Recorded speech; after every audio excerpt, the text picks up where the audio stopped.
figure and also behind SPM figure 1. And I'm going to use this figure to demonstrate some of the different types of schematic temperature pathways, which are all approaches to limiting warming to 1.5 degrees. And we're going to ask the question of how do these different temperature pathways interpret 1.5 degrees warming, and how does this interpretation affect the emissions pathways and the impacts that we feel over time. So starting off by just stripping down the graph and simplifying it to one line, we've produced some animated schematics to move between the lines so we can see clearly the differences that our choices are making. And we're going to start off with the orange line from figure 1.4, which simply goes from 1 degree anchored in 2017 to stabilised warming at 1.5 degrees by the end of the 21st century. And we can ask ourselves, what are the characteristics of a temperature pathway which looks like this? And we see in panel B the annual emissions are plotted, and a compatible annual emissions profile is just simply declining to zero, such that when we have stabilised warming at 1.5 degrees, the annual emissions are net zero. Because of this, the cumulative emissions stabilise over time, because the cumulative emissions are just the annual emissions summed up over time. And we see that the fraction remaining in the atmosphere, the CO2 concentrations, is gently declining over the second half of the 21st century, once the majority of the emissions have entered the system. Finally, in panel D, we see that we have continuing cumulative impacts affecting the system even once we've stabilised at 1.5 degrees. This could be thought of as something like sea level rise, which will continue to impact us even once we've initially stabilised temperatures. So these are the characteristics of a 1.5 degree pathway. But what happens if we explore delaying emissions reductions?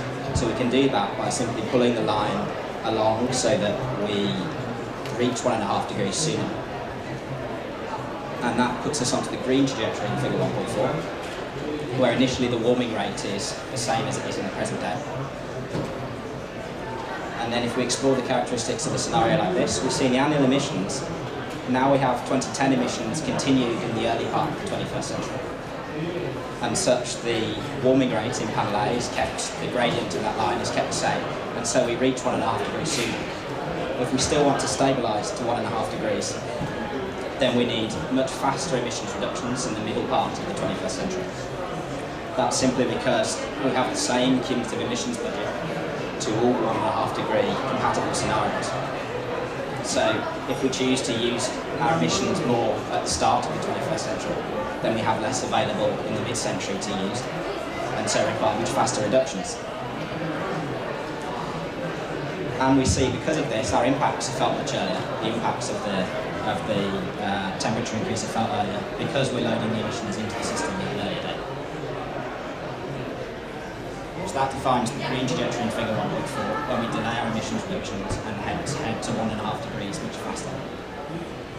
So now rolling this line back down, so we return to the the 1.5 degree scenario, reaching 1.5 degrees at 2100. Then we can pull the line up and consider the effect of a temperature overshoot trajectory, which puts us on the blue line in figure 1.4.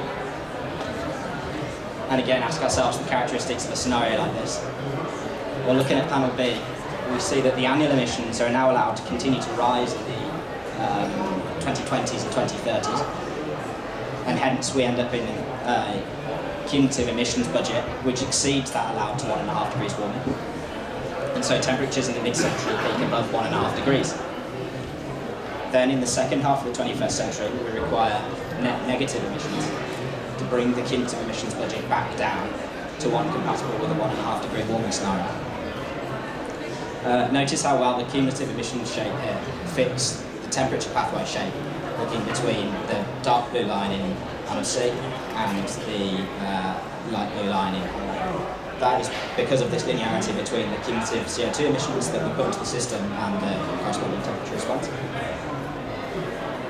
And finally, we see that cumulative impacts are higher and are felt earlier in this sort of scenario because we allow temperatures to rise above 1.5 degrees in the mid-century.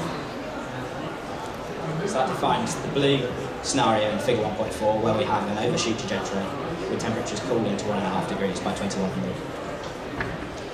Finally, adding all of the lines back onto the figure, then we can compare them together and consider what we've shown overall.